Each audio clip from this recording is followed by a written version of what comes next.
우리 함께 말씀을 보겠습니다. 오늘 말씀은 이사야서 19장 11절 말씀을 보겠습니다. 이사야서 19장 11절부터 15절까지의 말씀입니다. 다 같이 오늘 말씀을 한 목소리로 합독을 하겠습니다. 소안의 방백은 어리석었고 바로의 가장 지혜로운 모사의 책략은 우둔하여졌으니 너희가 어떻게 바로에게 이르기를 나는 지혜로운 자들의 자손이라 나는 옛 왕들의 후예라 할 수 있으랴. 너희의 지혜로운 자가 어디 있느냐. 그들이 만군의 여호와께서 애굽에 대하여 정하신 뜻을 알 것이요 곧 내게 말할 것이니라. 소안의 방백들은 어리석었고 노베 방백들은 미혹되었도다. 그들은 애굽 종족들의 모퉁이 돌 이건을 애굽을 거룩하게 하였도다. 여호와께서 그 가운데 어지러운 마음을 섞으셨으므로 그들이 애굽을 매사에 잘못하게 함이 취한 자가 토하면서 비틀거림 같게 하였으니 애굽에서 머리나 꼬리며 종려나무 가지나 갈대가 아무 할 일이 없으리라. 아멘. 이 사람의 지혜는 사람의 계획에는 한계가 있습니다. 완벽하지 않기 때문에 시행착오가 있고 실망도 있고 실패도 있습니다. 이러한 실패 가운데 우리가 붙잡아야 할 참 지혜가 무엇인가 오늘 말씀을 통해서 함께 은혜를 나누겠습니다. 먼저 우리 사람이 어떤 지혜로운 사람을 만나면 아주 뛰어난 사람을 보면 어떻게 그 사람을 활용하는지를 오늘 말씀을 통해서 보면 알 수 있는데 국가 같으면 어떤 정책을 만들어내는 관리인으로 정치인으로 사용하는 것을 볼 수가 있습니다. 우리 다 함께 1절 말씀인 11절 말씀인데 11절 말씀을 다 같이 한 소리로 합독을 하겠습니다. 소안의 방백은 어리석었고 바로의 가장 지혜로운 모사의 책략은 우둔하여졌으니 너희가 어떻게 바로에게 이르기를 나는 지혜로운 자들의 자손이라 나는 옛 왕들의 후예라 할 수 있으랴. 여기 보면 사람은 지혜로운 사람을 만나면 어떤 정책을 만들어내는 그 지위로 올립니다. 여기 보면 11절에 소안의 방백들이라고 하는 말이 있는데 여기 보면 방백이 정치인을 두고 하는 말입니다. 정치 행정직, 어떤 정책을 만들어내는 그 자리에 있는 사람을 방백이라고 얘기하고 소안이라고 하는 것은 이집트에서 대표되는 도시들이 몇 개 있는데 그 중에 한 도시가 소안입니다. 우리나라 같으면은 우리나라 역사는 이렇게 얘기하잖아요. 삼국시대, 고구려, 백제, 신라, 고려 이런 식으로 나라 이름을 두고 하는 역사를 우리나라에서는 취하고 있는데 이집트의 역사는 그렇지 않고요. 숫자로 말합니다.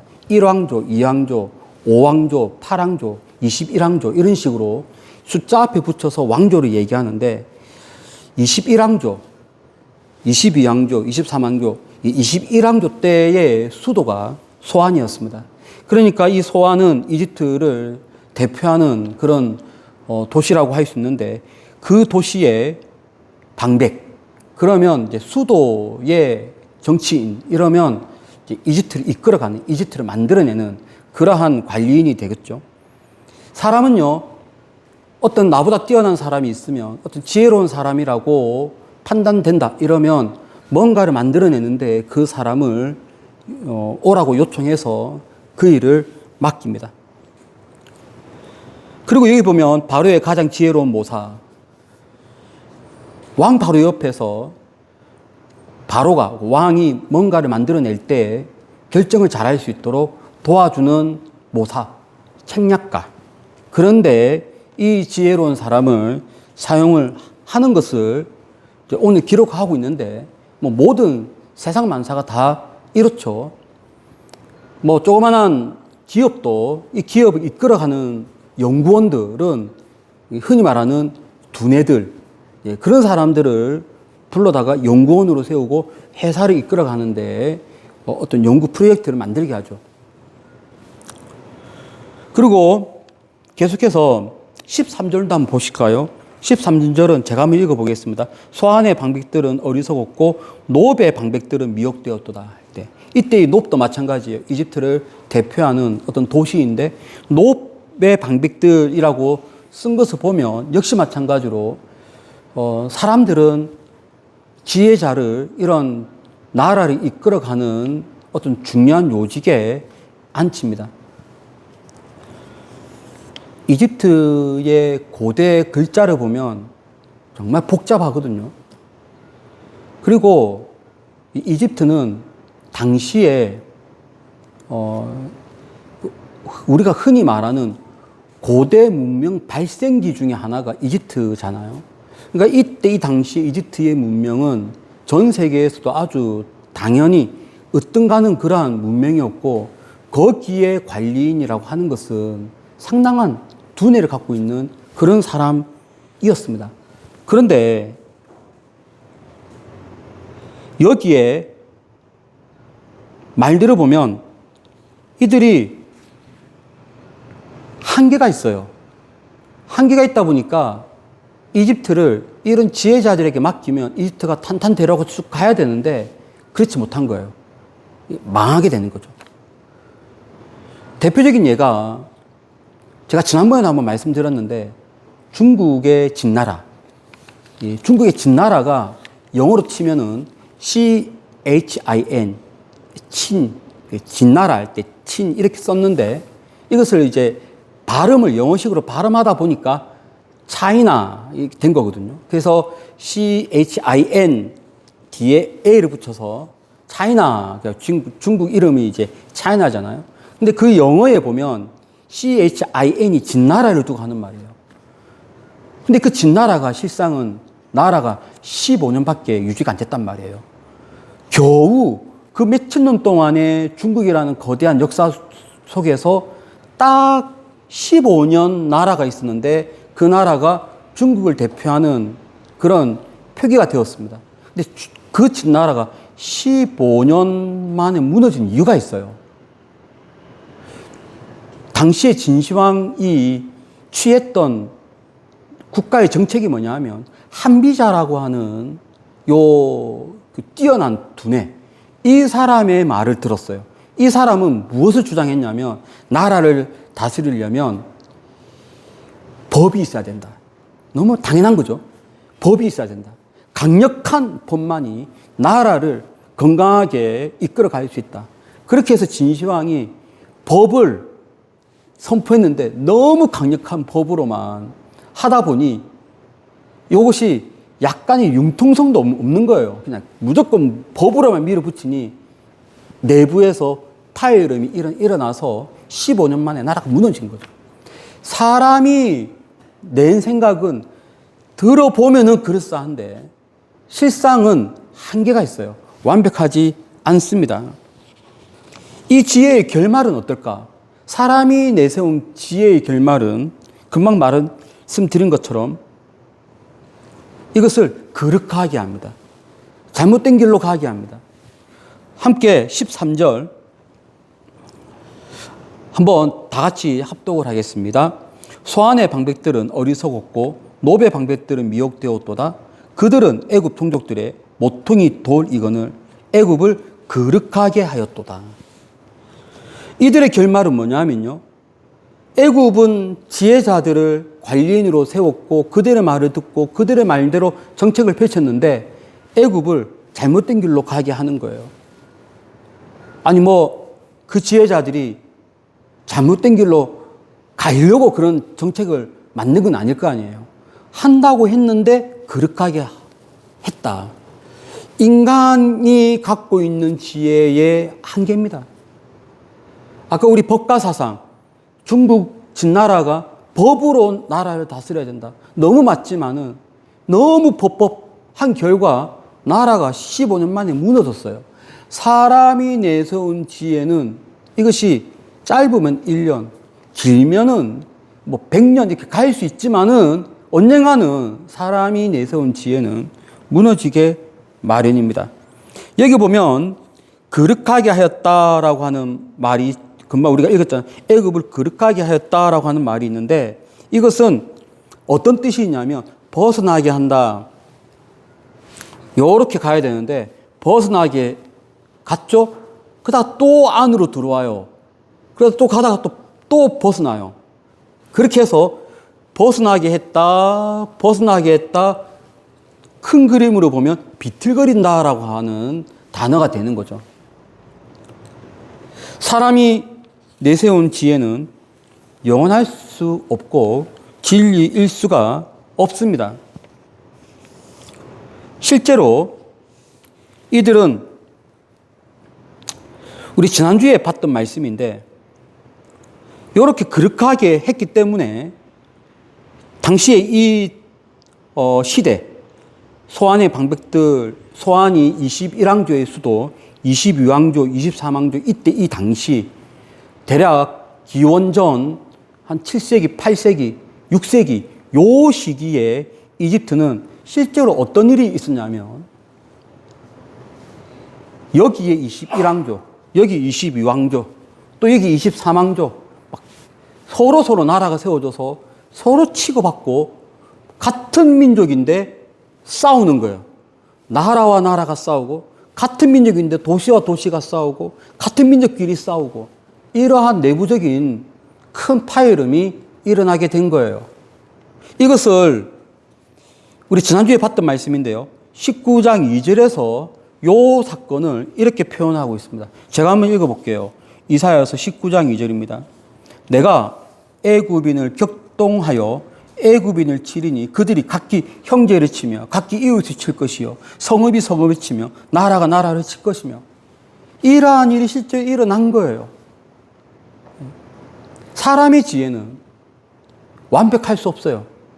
그러면 어떻게 해야 우리가 온전한 지혜의 길로 갈 수 있을까? 그것을 13절에 보면 14절에 보면 하나님의 지혜가 참 지혜라는 것을 우리가 알 수가 있습니다. 14절 말씀을 다 함께 합독을 하겠습니다. 여호와께서 그 가운데 어지러운 마음을 섞으셨으므로 그들이 애굽을 매사에 잘못하게 함이 취한 자가 토하면서 비틀거림 같게 하였으니 하나님께서 개입하셨어요. 그들의 지혜는 온전하다라고 생각해서 쭉 가고 있는데 하나님이 개입해서 그들을 어지럽게 했더니 그들의 지혜가 쓸모가 없게 된 거예요. 이걸 통해서 우리가 알 수 있는 것은 사람의 지혜와 하나님의 지혜 중에서 하나님의 지혜가 아주 월등하다는 것을 우리는 알 수가 있습니다. 하나님의 지혜가 모든 사람들의 지혜를 다스리는 으뜸한 것임을 우리는 믿어야 합니다. 우리 한번 13절에 보면 중요한 단어가 있는데 제가 한번 볼게요. 13절에 이러한 단어가 있습니다.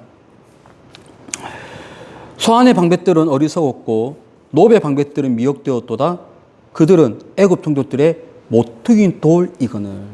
이때 보면 이 모퉁이 돌이 항상 중심되는 돌이거든요. 모든 이집트 사람들은 바로는 그 사람의 지혜와 그 사람이 만들어 놓은 어떠한 정책을 바라보고 가는 거예요. 그러니까 그걸 두고 뭐라고 부르냐면 모퉁이 돌이라고 부릅니다. 그런데 여러분 이사야서 전체에서 모퉁이 돌은 요거 외에 언제 사용되냐면 메시아가 오면은 그 메시아를 두고 모퉁이 돌, 중심되는 돌, 기초돌이라고 표현을 합니다. 그래서 이 말씀을 통해서 볼 때 하나님이 내세운 하나님이 보내신 메시아의 모퉁이 돌이냐 사람이 갖고 있는 모퉁이 돌이냐 둘 중에 하나를 우리는 선택해야 됩니다. 조금 뒤로 넘어가면 이사야서 28장 16절이 있어요. 이사야서 28장 16절에 보면은 하나님이 앞으로 오게 할 메시아에 대해서 언급하고 있는데 그 메시아에 대한 그분의 지혜를 이렇게 표현하고 있습니다. 우리 다 함께 이사야서 28장 16절 말씀을 합독을 하겠습니다. 그러므로 주 여호와께서 이같이 이르시되 보라 내가 한 돌을 시온에 두어 기초를 삼았노니 곧 시험한 돌이요 귀하고 견고한 기초돌이라. 그것을 믿는 이는 다급하게 되지 아니하리로다. 여기 보면 귀하고 견고한 주춧돌, 이 주춧돌이 히브리어로 보면 모퉁이돌하고 똑같아요.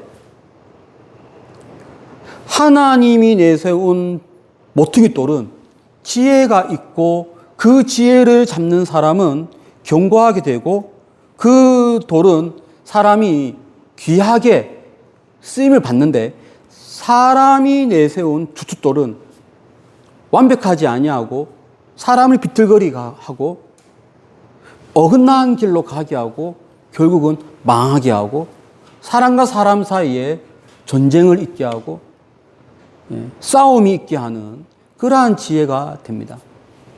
우리가 이 말씀을 통해서 가져야 될 것은 어떠한 지혜를 잡을 것인가? 끝까지 나의 지혜를 의지하고 갈 것인가? 아니면 예수님의 그 지혜를 잡을 것인가? 아무리 예수님을 믿는 성도라고 할지라도 우리 안에서 내적인 싸움이 있어요. 영의 일이냐, 육의 일이냐. 사도 바울도 그 고민 속에 있었습니다. 육신의 생각이냐, 영의 생각이냐. 우리같이 일반 이 세상 속에서 막 치이면서 사는 사람들은 끊임없는 예수님이 주신 생각과 내가 갖고 있는 노하우와 내가 갖고 있는 이 지혜가 끊임없이 싸웁니다.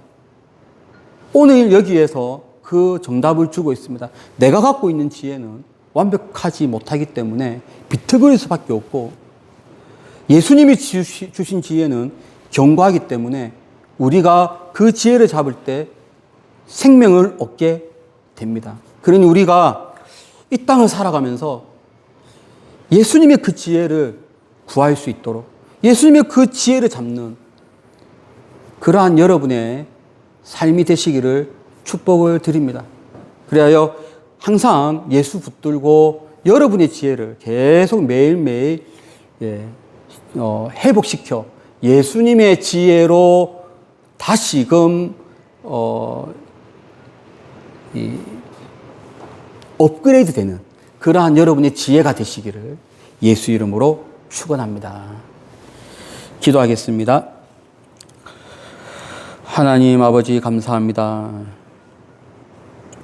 이렇게 말씀 주신 것을 감사합니다.